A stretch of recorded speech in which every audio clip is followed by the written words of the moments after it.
Olá, muito bem-vindos e bem-vindas a mais uma aula do 7º ano de Geografia, aqui pelo Centro de Mídias de Educação de São Paulo. Eu sou a professora Andréa Cardoso, atuo na equipe curricular de Geografia da SEDUC, aqui da COPED, e hoje aqui estou com o professor Antônio. Né? Oi, professor. Oi, bom dia a todos, como é que vocês estão? É um prazer estar com vocês novamente. Muito bom. Então, nós temos uma aula hoje para tratar de um tema muito interessante para vocês. Mas antes da gente chegar nesse tema, gostaria muito de colocar na tela o nome da nossa aula. Né? Então, é o nosso primeiro contato.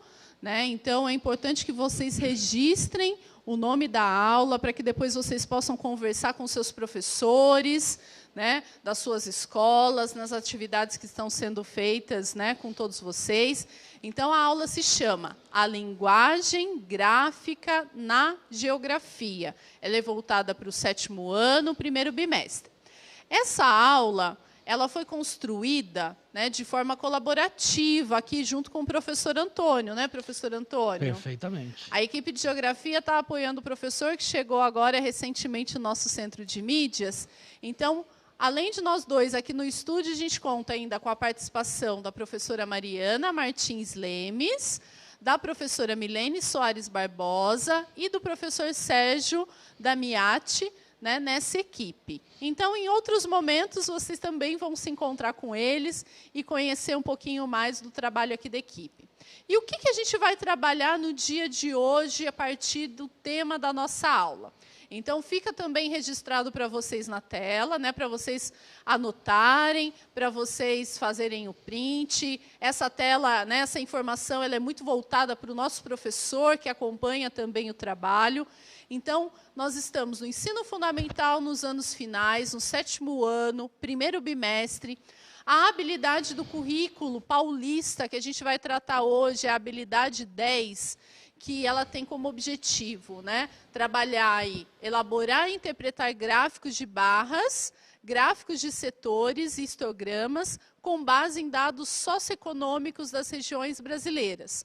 Qual é a unidade temática? Formas de representação e pensamento espacial. E qual é o objeto de conhecimento? Mapas temáticos do Brasil. Então, essas são as nossas principais informações para a gente começar o nosso diálogo de hoje. Agora eu passo a palavra para o professor Antônio, que vai dar continuidade à aula. Mas lembre-se, né, quando a gente começar a fazer as interações no nosso chat, né, no nosso bate-papo, responsabilidade, né, nesse diálogo, é importante que você registre a sua contribuição, a sua dúvida, e em algum momento a gente vai voltar para ler a participação de vocês, tá bom? Então, agora, professor Antônio, boa aula. Estamos aqui para te acompanhar. Muito obrigado, professora Andréa. Lembrando que a linguagem gráfica ela é super importante no nosso cotidiano. Ele aparece em jornais, na internet. Então, é importante vocês saberem como é que nós usamos e como fazemos um gráfico, né, através das representações. Nós temos um vídeo para apresentar, né, professora Andréa? Isso mesmo. É o vídeo da professora Mariana Martins Lemes, né? Ela tem contribuído muito para todas as aulas de geografia, ela está fazendo o isolamento social dela em outro município. Então, agora, por favor, acompanhe, anote as suas dúvidas, né? Preste bastante atenção na mensagem que a professora Mariana trouxe para a gente. Então, vamos para o vídeo, por favor. Oi, pessoas, tudo bem? Aqui é a professora Mariana de novo. Hoje eu vim conversar com vocês um pouquinho sobre a importância da linguagem gráfica para a geografia. Vamos lá?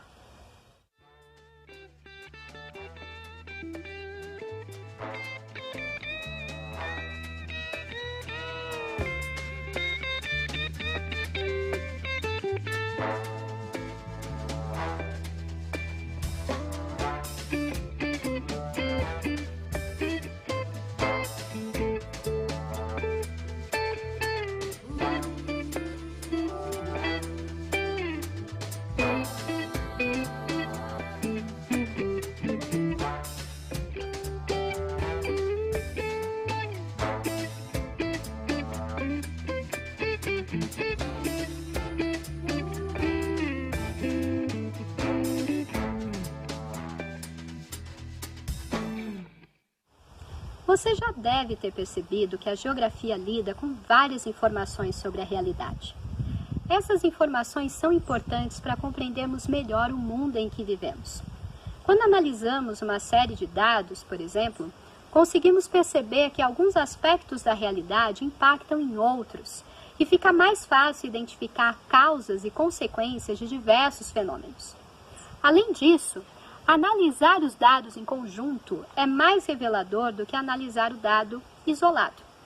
Por exemplo, você sabia que o brasileiro consome, em média, 5,5 kg de café por ano? Agora, isso é muito ou é pouco? Para isso, nós precisamos de outros dados, não é? Nós consumimos quase o dobro que quem mora lá no Reino Unido. Mas, quando comparamos o nosso consumo com o dos finlandeses, a gente percebe que não consome tanto café assim. Agora, comparar e analisar dados é algo muito útil, mas também demorado. Por isso, a geografia utiliza a linguagem gráfica, que é um jeito de representar as informações de uma maneira que a relação entre elas fica clara e a gente consegue identificar rapidinho. E há vários tipos de gráficos que podemos usar para essa análise. Vamos então para um exemplo, para você poder verificar como a linguagem gráfica pode nos ajudar a fazer uma análise de dados. Você vai fazer uma rápida análise sobre o número de focos de queimada que aconteceram nos biomas brasileiros entre 2018 e 2019. Essas informações vão aparecer aqui na tela de dois jeitos, em tabela e em gráfico. Eu vou fazer algumas perguntas para você sobre esses dados. Tente perceber onde é mais rápido conseguir a informação que eu estou perguntando, se na tabela ou no gráfico. Preparados? Qual é o bioma que teve mais focos de queimada no último ano? Qual é o bioma que teve menos focos de queimada no último ano? Os focos de queimada diminuíram ou aumentaram? Qual foi a quantidade de focos de queimada no bioma Caatinga em 2019?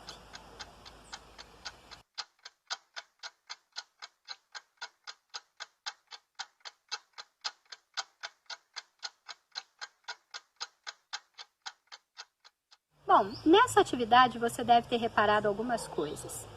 As questões A, B e C eram respondidas mais facilmente se você olhasse para o gráfico. Isso acontece porque o gráfico nos permite comparar informações mais rapidamente. Afinal, um dado é maior do que o outro porque ele ocupa um espaço maior no gráfico. Já a pergunta D era mais fácil responder olhando para a tabela. Isso acontece porque ela não dependia da comparação entre os dados. Ela era uma informação específica que eu estava perguntando. Então percebam vocês que a linguagem gráfica é principalmente útil para a geografia quando a conclusão que eu preciso chegar depende da relação entre os dados que eu estou analisando. Tudo bem? É isso. Espero que tenha ficado clara a importância da linguagem gráfica para a geografia. Espero também que você tenha percebido que o gráfico pode ser muito útil no nosso dia a dia. Verifique em casa que informações podem ser representadas em um gráfico. Talvez você descubra novas coisas sobre a sua realidade a partir dessa ferramenta. Boa aula e até uma próxima vez. Olá, voltamos. Então, gostaríamos muito de agradecer a professora Mariana, que trouxe mais uma excelente participação aqui, no nosso bate-papo. Os estudantes, gostam muito das aulas da professora Mariana, estão aqui parabenizando, agradecendo, Querem que esse trabalho realmente continue, professora Mariana, porque realmente a explicação, aí a contribuição é muito valiosa aqui para as aulas de Geografia do Centro de Mídias de São Paulo.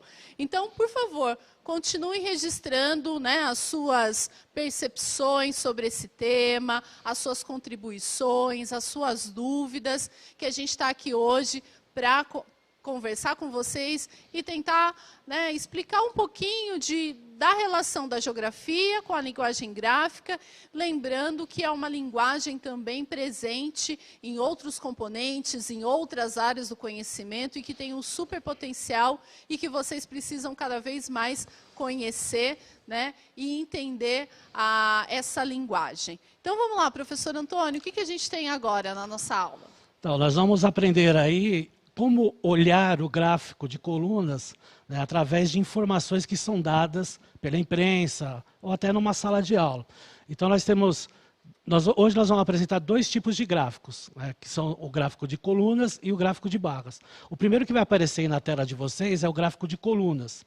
No gráfico de colunas, ele apresenta, né, colunas, né, que elas estão na vertical, e ela tem os dados, né, e a quantidade de afetados aí, de casos confirmados. Então, qual que é o título? Fala sobre o coronavírus. Né? O coronavírus, né, vai no slide anterior, no coronavírus ele aparece lá a quantidade por região. Tá? Então, quando você observa o mapa, você vai observar o título, no caso ele mostra aí Covid-19, número de casos confirmados por região. No caso, como é no Brasil, vai apresentar as 5 regiões brasileiras. Então, nós temos lá o Norte, o Nordeste, o Centro-Oeste, o Sudeste e o Sul. Então, no eixo horizontal, nós temos o quê? As variáveis, que nada mais são do que as regiões. Tá? Então, no caso aqui, nós temos aí os números de casos confirmados por regiões do Brasil. Tá, ok? Na parte da escala vertical, que é o eixo vertical, ele aparece a quantidade de casos confirmados. Tá? Então, baseado-se na escala, que vai de 10 em 10 mil, vocês conseguem observar os valores. Não tem como ver os números precisos, mas tem como ver a base dentro dessa coluna. Tá? Então, as colunas elas têm que estar na mesma posição, tá? Elas só mudam as variáveis dela pela quantidade de casos confirmados, tá? Eles têm que ter a mesma distância. Tá? Então, quando você for fazer um gráfico, o que você faz? Você pega uma régua, pega um lápis, né, e faz a divisão, né, dos valores variáveis da vertical com os dados que você projetou. No caso, aí são as regiões. Tá? Então, lembrando que sempre é importante você dinamizar a questão do gráfico para mostrar, porque cada um tem uma forma de visualização. Então, é importante deixar bem claro o título, o que você quer mostrar no gráfico, as variáveis na coluna vertical, no caso das colunas, né, e a questão aí da horizontal, o dado que você pretende. Então, os dados são super importantes nessa situação aí.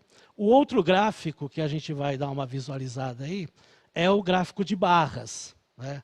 O caso do gráfico de barras, ele é o inverso do gráfico de colunas. Tá? O gráfico de colunas são na vertical, o gráfico de barras é na paralela. Pode ir. Então, o gráfico, como eu estava falando, o gráfico das colunas são na vertical e os gráficos de barras são na horizontal. Alguns chamam de gráficos de colunas, né? Mas o correto mesmo é você diferenciar o que é um gráfico de colunas com o gráfico de barras. Tá? No caso do gráfico de barras, nós temos o quê? Os óbitos confirmados pelo Covid-19. Tá? Estados com mais de 100 óbitos confirmados. Lembrando que são dados, né, já defasados, porque a gente está acompanhando na imprensa e está verificando que existem, né, a propagação está sendo bem rápida. Mas aqui no caso a gente está vendo, diferentemente do que a gente viu no gráfico de colunas, né, nas variáveis verticais estão os estados. Tá? Então, os principais estados aí que têm a maior quantidade aí de óbitos confirmados. Enquanto na horizontal nós temos aí a escala. Então, observando, por exemplo, São Paulo, né, ele está lá acima de 3 mil óbitos confirmados. Né? Rio de Janeiro vem logo em seguida. Então, veja que ele está numa escala, né, na qual mostra, né, a quantidade de maiores e menores. Na verdade, ele não tem uma classificação correta, né, mas é só verificar aí pelo eixo que a gente observa a quantidade aí. Como eu falei do dado de colunas, a de barras também tem essa questão. São números, né, que são números parciais. Na visualização a gente não tem um número exato, mas tem como saber mais ou menos essa numeração. Tá? Então, esses dois tipos de gráficos, eles são bem utilizados, principalmente para mostrar quantidades, né, quando a gente não precisa fazer comparação de um dado para o outro. Não é, professora Andréia? Isso mesmo, professor. É importante, né? Tá na tela para vocês, mais uma vez, né, esse gráfico de barras. Né? A gente está passando aí por um período que a gente está assistindo muitos noticiários, né, lendo jornais, pesquisando na internet sobre essa temática do novo coronavírus e como está repercutindo, né, nas nossas comunidades, na nossa vida. E é importante também que a gente faça a contextualização, né, a partir dessa questão do número de óbitos confirmados, não só conhecendo a realidade do nosso estado, mas a realidade de outros estados também. Né? E assim como uma fotografia, como um mapa, né, os gráficos também trazem aí importantes informações e dados sobre um determinado fenômeno, sobre uma determinada realidade, professor. Exatamente. O gráfico ele tem que ser muito claro. Né? Não é simplesmente colocar o gráfico, colocar os dados lá que as pessoas vão entender.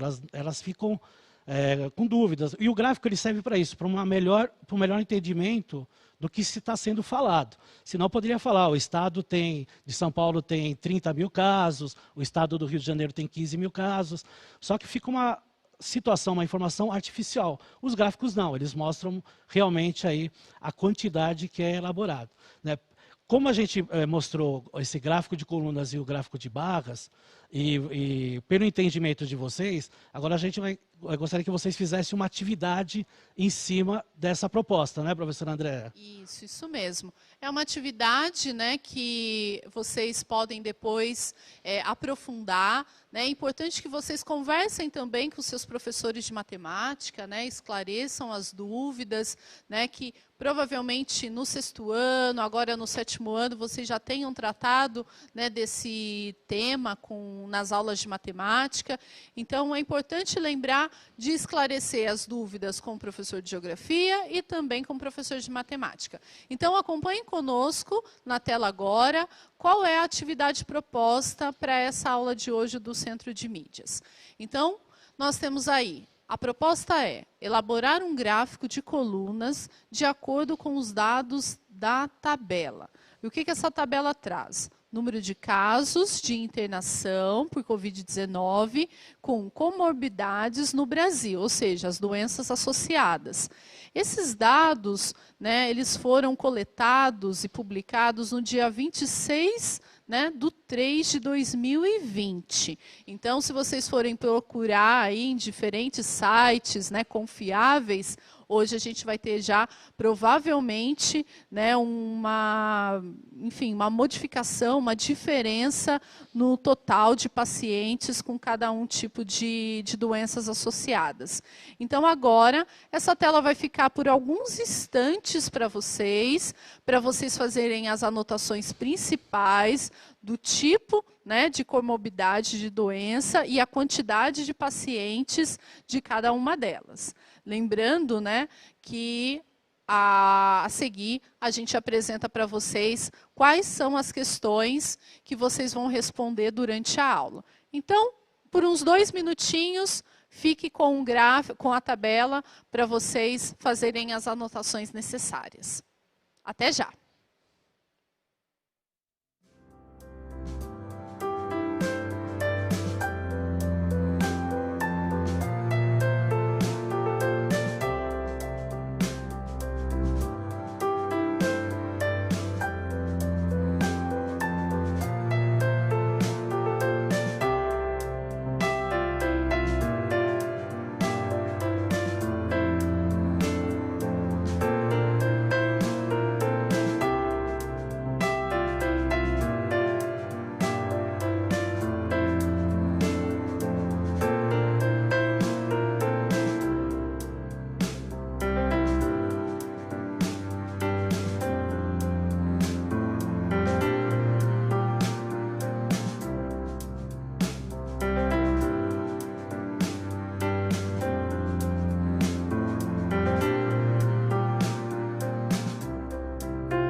Isso, então, tempo suficiente, né? Voltamos aqui para vocês anotarem os principais tipos de doenças associadas ao coronavírus, né? O Covid-19, e a quantidade de pacientes. Então, só para relembrar aqui, o que a gente tem? Cardiopatia, 124 pacientes. Doenças hematológica crônica, 8 pacientes, doenças hepáticas, 4, asma, 8, diabetes, 82, doenças neurológicas, 9, pneumopatia, 31 e imunodepressão, 31. Então, foram...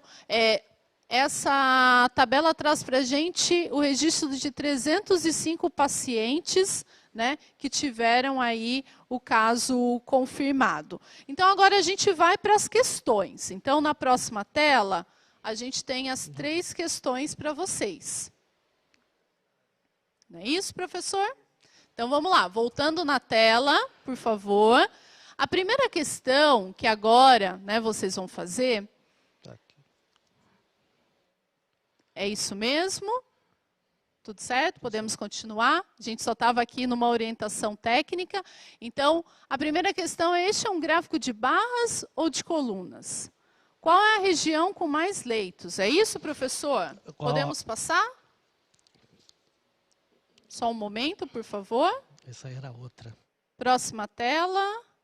Nas regiões. Isso. Com os casos confirmados. Eu peço desculpas, a gente teve uma inversão de tela aqui. Então, a gente teve para vocês, apresentou agora há pouco, uma tabela, né, com o número de doenças associadas ao coronavírus, ao Covid-19, e vocês puderam ver quantos pacientes tiveram aí o registro dessa doença associada a outras doenças. O que a gente tem agora como atividade é um gráfico de leitos hospitalares 2009, com o número de leitos hospitalares por 1.000 habitantes. Então, a partir das orientações do professor Antônio, vocês vão responder as 3 questões dessa atividade. Então, aí a gente tem a região Norte, Nordeste, Centro-Oeste, Sudeste e Sul. Observem, né, o número de leitos em cada uma dessas regiões. Façam as suas anotações, que a gente tem 3 questões propostas para vocês responderem. Vamos para as questões? Por favor? Não, tá Vamos errado. lá. São 3 questões. Este é um gráfico de barras ou de colunas? Segunda questão. Qual é a região com mais leitos por habitantes? E qual é a região com menos? Terceira questão. Na região em que nós estamos, há quantos leitos hospitalares para cada 1.000 habitantes? Então, essas perguntas vão ficar na tela por alguns instantes, para vocês fazerem um print ou anotarem, e a gente volta com um gráfico para vocês observarem mais uma vez, para fazerem a devolutiva. Eu estou acompanhando aqui pelo chat, professor, a gente tem muitas contribuições, os alunos já estão respondendo, né, e daqui a pouco a gente comenta. Mais alguns minutinhos e a gente volta.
Olá, voltamos.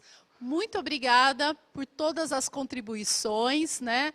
Realmente vocês conseguiram aí desenvolver essa atividade e trazer as respostas para a gente, né, professor? Então, com relação à primeira questão, o que a gente tem, professor? Então, eu também quero agradecer vocês pela participação, né? A primeira questão que vocês responderam foi: esse é um gráfico de barras ou de colunas? Qual foi a resposta, professora? Olha, professor, eu estou olhando aqui o que a gente tem. O Gabriel, o Murilo e a Sofia, por exemplo, falaram que é colunas. O Eduardo disse que é barras, mas a maioria das respostas, gráfico de colunas. Qual é a resposta correta? É o de colunas. Parabéns para quem respondeu correto, para quem respondeu de barras, né? Agora sabe que é de colunas. Né? A segunda questão, ela é: qual a região com mais leitos por habitantes? E qual a região com menos leitos? Isso. Responderam? Responderam. Também bombou o nosso bate-papo. Então, a gente traz aqui em destaque a contribuição do Jadiel, né, que fala que com mais é a região centro-oeste e com menos é a região norte. A estudante Sofia também respondeu que mais é centro-oeste e menos é norte. E a maioria das respostas, né, foram região com mais leitos, centro-oeste, e com menos leito, a norte, professor. Qual é a resposta correta? Muito bom, é isso aí mesmo. As com mais são a centro-oeste e a com menos é a região norte. E a terceira, que eu considero, né, a mais complicada de responder, vamos ver se alguém conseguiu responder, né? Na região em que nós estamos, há quantos leitos hospitalares para cada 1.000 habitantes? Teve resposta? Sim, muitas respostas. Olha, eu vou destacar aqui a contribuição do Isaías, 2,5 leitos por 1.000 habitantes. Foi a resposta também do estudante João Vitor, né, e da estudante Sofia também. E o Nicolas, ele respondeu 2,4 leitos por 1.000 habitantes. A maioria das respostas, professor, ficou entre 2,3 a 2,5 mil leitos por 1.000 habitantes. Qual que é a resposta correta? Muito bom, vocês chegaram, nós podemos considerar que estão corretas, porque como eu falei para vocês, não dá para visualizar o número correto, e sim o número aproximado. O número correto seria de 2,35 para cada 1.000 habitantes, mas estão de parabéns para quem conseguiu visualizar e principalmente saber que a região nossa é o Sudeste, né? Agora nós podemos ver aí a atividade anterior, né, uma resposta. Eu sei que pode ser que muitos não conseguiram finalizar, mas a gente pode estar dando uma noção de como fica o gráfico de colunas da atividade anterior, só para vocês terem uma ideia, né, professora Andréa? Isso mesmo. Vocês lembram que a gente ficou um tempo na tela, né, a exposição de uma tabela para vocês, né, com relação para vocês conhecerem um pouco mais da realidade, de como que realmente essa situação está acontecendo. E agora o professor vai comentar um pouquinho, né, dessa devolutiva. Na realidade, vocês estão observando as colunas, né, e o número de casos aí de internação de comorbidades, né? Então, a comorbidade é a doença que o paciente tem, né, o que acaba até ocasionando uma maior gravidade no Covid. Okay? Então, temos lá todas as colunas com as respectivas comorbidades. Para quem não conseguiu terminar, já conseguiu dar uma olhada. Para quem conseguiu terminar, parabéns, né, porque isso mostra que vocês aí conseguiram acompanhar as aulas e entender. Né? Eu queria agradecer imensamente, de coração, aí, a participação de todos no chat. Né? Esperamos estar nas próximas aulas aí, né? Eu, a professora Andréa, participando aí das aulas. Então, um bom dia para todos e até a próxima. Né, professora Andréa? Sim, eu agradeço a todos vocês que nos acompanharam, agradeço aqui a participação, a aula do professor Antônio, né? Voltaremos em breve com muitas outras aulas no 7º ano de Geografia e conversem com seus professores, esclareçam as suas dúvidas, né? E tragam sempre aqui excelentes contribuições para fortalecer o nosso diálogo e que vocês aprendam cada vez mais. Então, ficamos aqui com a nossa aula de hoje, a linguagem gráfica na geografia, e até a próxima aula. Um abraço. Tchau, tchau.